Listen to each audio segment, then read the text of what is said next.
and that there are some decisions that are going to be made on the offensive line in games because different guys are going to get a chance to play that center spot, the left guard spot, really the ones that are still up in the air. You're going to give opportunities to two or possibly even three players at a position to see who wins the job going forward. I'll tell you, too, if you're looking for silver linings and if you're a Buckeye fan looking to feel good today, I'm hearing reports coming out of the first of the two-a-days here today. Players in schools that still do two-a-day practices. That's a lost, dying form here in today's football. But anyways, hearing the reports, Urban Meyer very happy with the way the team practiced. He said it was probably the team's best practice here so far. He said went so far as to say perhaps the best he's had since he's been at Ohio State. And he said everybody kind of came out fired up and hitting on all cylinders today instead of perhaps being down after losing. I mean, obviously that's a shot to lose your guy, and that everybody came out there fired up and hitting on all cylinders. So at least you like to hear that, and perhaps that's a good thing that it galvanizes these guys going forward. Yeah, it is good to hear, and you know that every single guy on that team has to know that if they're going to reach the goals that they have, and the other 23 starters, counting kickers or whatever, is going to have to up their game and make up for their best player, and that has to happen in practice before it happens in games. So yeah, good positive words to hear.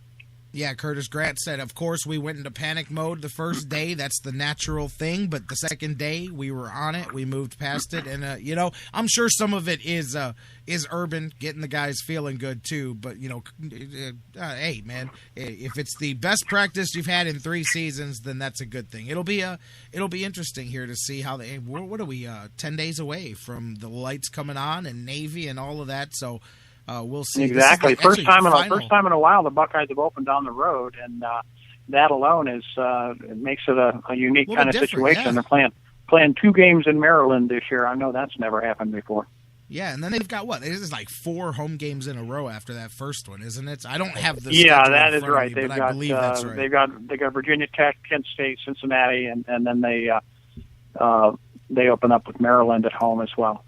Yeah, so it'll be interesting, man. We're getting down to it, and we'll talk more about that. We'll see, but that's the latest on the Buckeyes and where things stand with the quarterback situation. Hey, you and I have been kind of getting around and not getting to it the last couple of weeks. A lot of changes in college sports and football and basketball and all of that. I mean, the game has changed completely.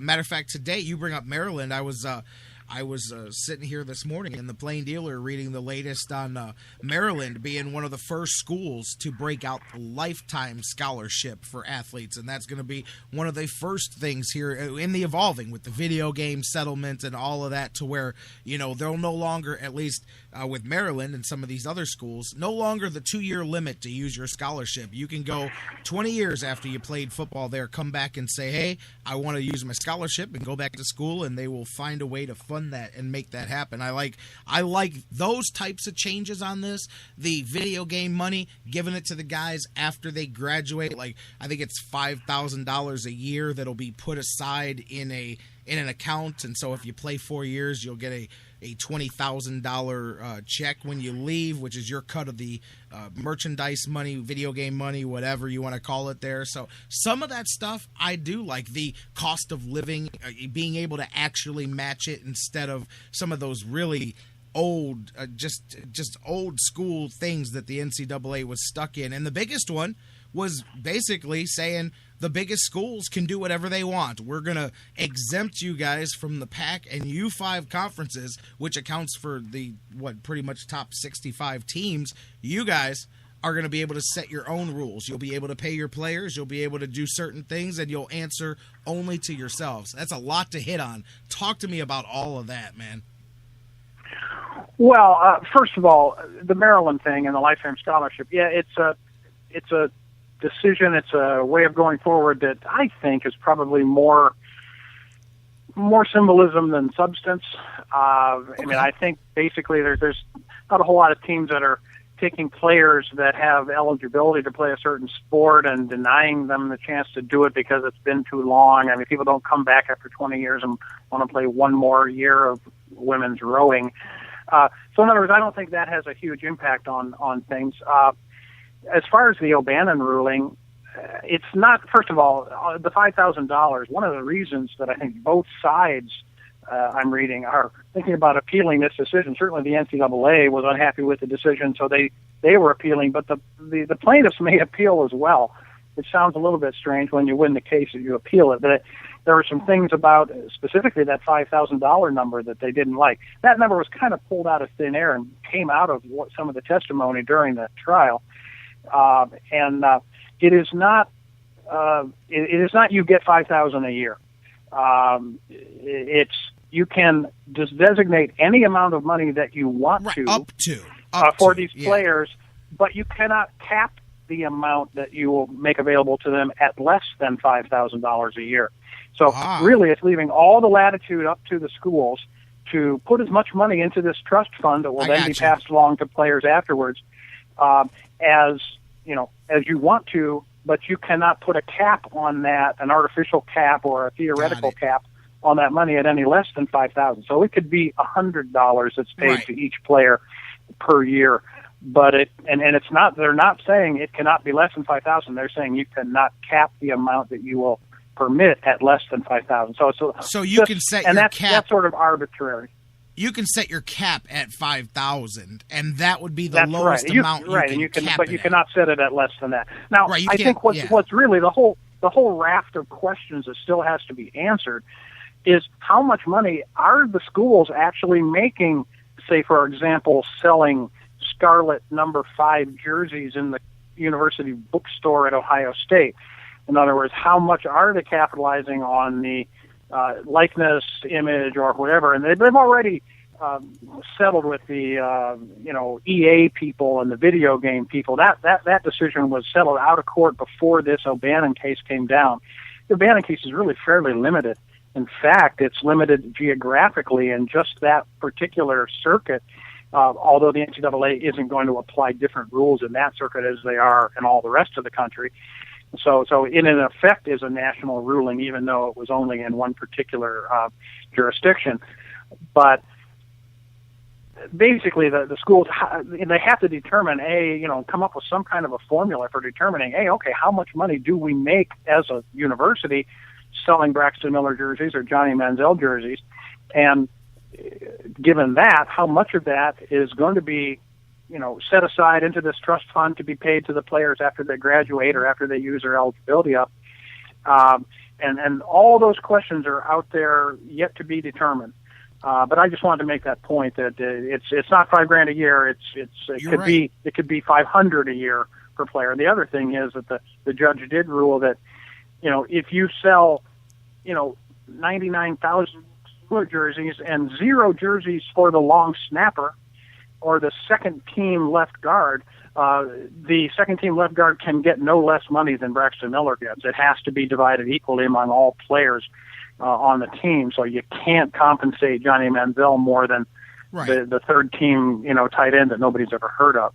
So in that regard, it's going to be equitable player to player. But I think that will also limit the amount of money that it goes into those trust funds, because you can't, you've got 100 and some players on the team, and it's X dollars per year times 4 years times every year going forward. So, you have to sort of take stock of, how much money are we actually making? Now, if you start taking into account billion-dollar TV contracts, you could interpret that revenue stream as broadly or as narrowly as you choose to do. Who knows how that's going to all shake out? I mean, there's less determined than has been determined. I mean, there are so many things that are still up in the air in terms of just the amounts of money and how different schools are going to handle that trust fund and how much they're going to fund.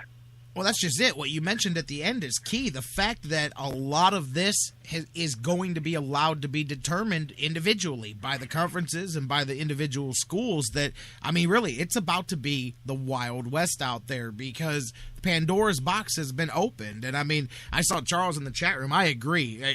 Accounting work is going to be crazy. Speaking of accountants making their money's worth, I saw a tweet this morning. I haven't verified this story yet or anything, but there's a story going around that apparently the no NCAA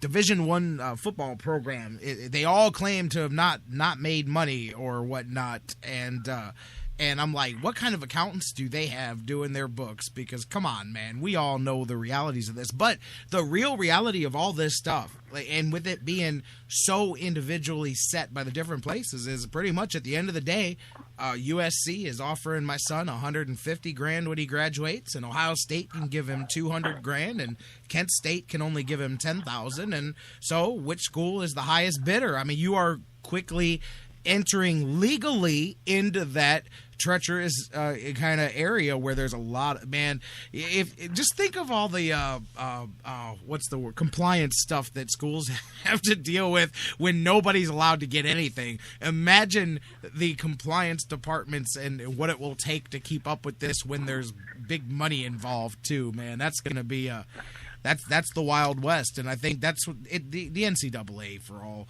intents and purposes, it's archaic and done anyway, and this is just going to hasten that along here. But interesting. It's the Wild West is what I call it. The one point that I did want to make with you and I is I think you caught me wrong with what I was talking about with the Maryland thing. I'm not talking about keeping your eligibility and being able to come back 10 years later and want to have a year of rowing left. It's the fact that you can come back and that your scholarship and that your money to pay for it is still there and still good.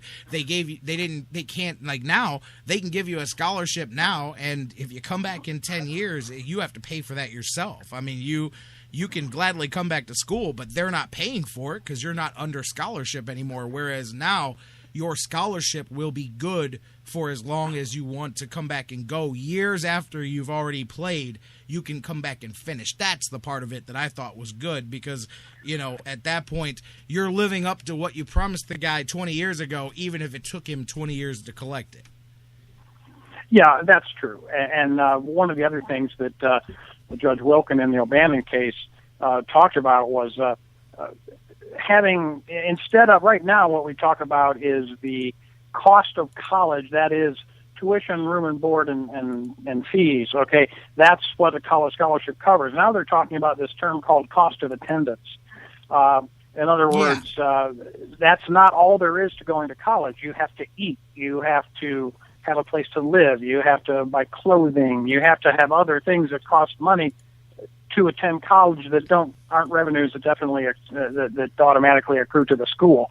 So there's a little bit of, I think, a broadening definition of cost of attendance, and allowing some of these payments to go towards those things. You hear about college students all the time, kids who come from impoverished backgrounds that they've got a scholarship and they're on a football team, but they can't scrape $10 together to buy a pizza on a Friday night.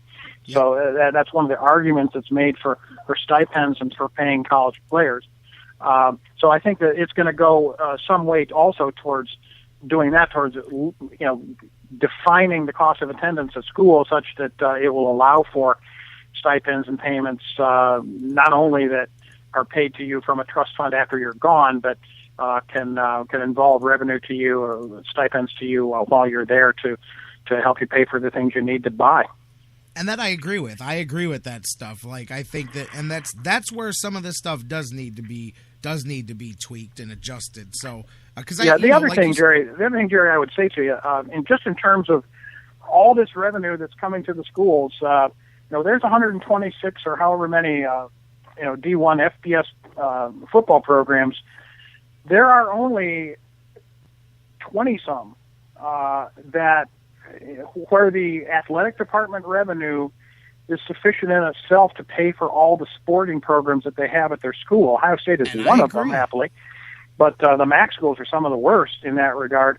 They end up being subsidized by student fees from students who don't play sports, who maybe don't even give a darn about sports, don't attend games, don't care, and yet they are charged money by the school to support a program, a football or a sports athletics program that does not, in fact, pay for itself. Even all the revenues from football and basketball, it's about 80-20 football to basketball, and those are the only two revenue sports. And in Ohio State's case, they're paying for 36 total sports at the school, with only two of them having any appreciable revenue coming in. So they pay for themselves, but there are probably 100 out of 126, FBS programs that do not.